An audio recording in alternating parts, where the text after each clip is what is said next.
નમસ્કાર મિત્રો, ગુજરાતી વાતો આ ચેનલમાં આપનું હાર્દિક સ્વાગત છે। આપણે આજે 2030 કળિયુગ કેવું હશે તે જોઈશું, જે નીચે મુજબ છે।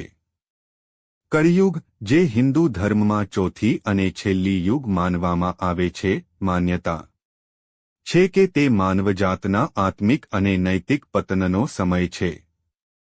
2030માં કળિયુગની પરિસ્થિતિની કલ્પના કરીએ તો દુનિયા લગભગ તેના મધ્ય ભાગમાં હશે, જ્યાં ટેકનોલોજી અને આધુનિકતાનું વધતા પ્રભાવ હંમેશા માનવ સમાજના મૂલ્યો અને જીવન પર હાવી રહે છે।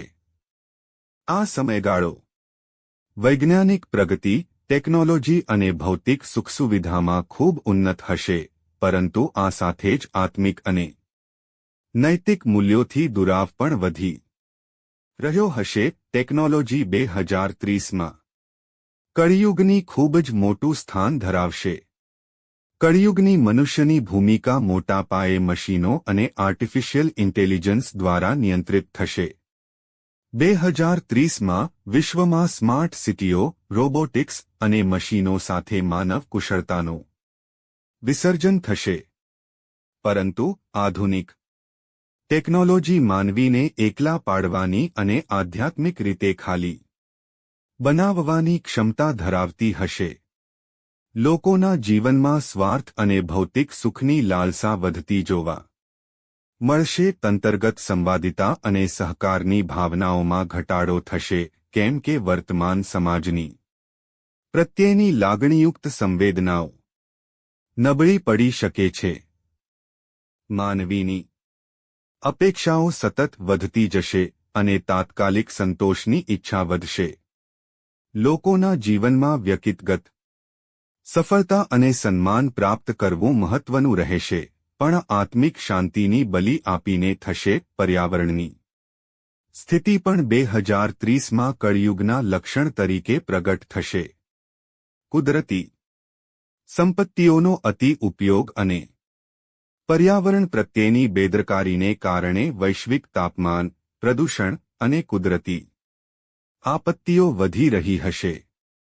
પ્રકૃતિનો નાશ એ કળિયુગના લક્ષણો પૈકીનું એક માનવામાં આવે છે અને તે 2030માં સ્પષ્ટ રીતે દેખાશે। વિશ્વમાં સામાજિક અસમાનતા, ધર્મ અને જાતિવાદના વિવાદો વધતા જોવા મળશે। વિશ્વ રાજનીતિમાં શક્તિ અને સત્તાનું મહત્વ વધુ થશે, જે તે યુગના નૈતિકતાના પતનનું સંકેત આપે છે।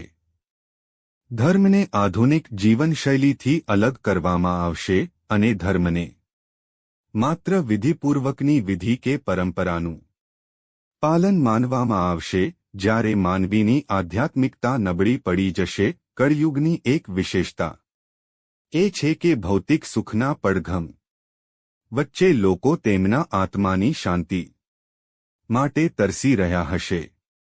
આધ્યાત્મિક ઉણપ અને અનુકંપાની ઘટતી ભાવનાઓ વચ્ચે માનવી કુદરતી સ્ત્રોતો અને ટેકનોલોજી પર આધાર રાખીને આગળ વધતો રહેશે, પણ આ તેને અંતશૂન્યતામાં ધકેલી દેશે। આ રીતે 2030માં કળિયુગ ટેકનોલોજીકલ પ્રગતિ, નૈતિક પતન, પર્યાવરણના નાશ અને માનવજાતની આર્થિક અસમાનતા અને આધ્યાત્મિકતામાં ઘટાડાનું પ્રતિબિંબ હશે। જો તમને આ વિડિયો પસંદ આવ્યો હોય તો અમારી ચેનલ ગુજરાતી વાતોને લાઇક કરો અને આવા જ વિડિયો જોવા અમારી ચેનલને સબસ્ક્રાઇબ કરો। આભાર।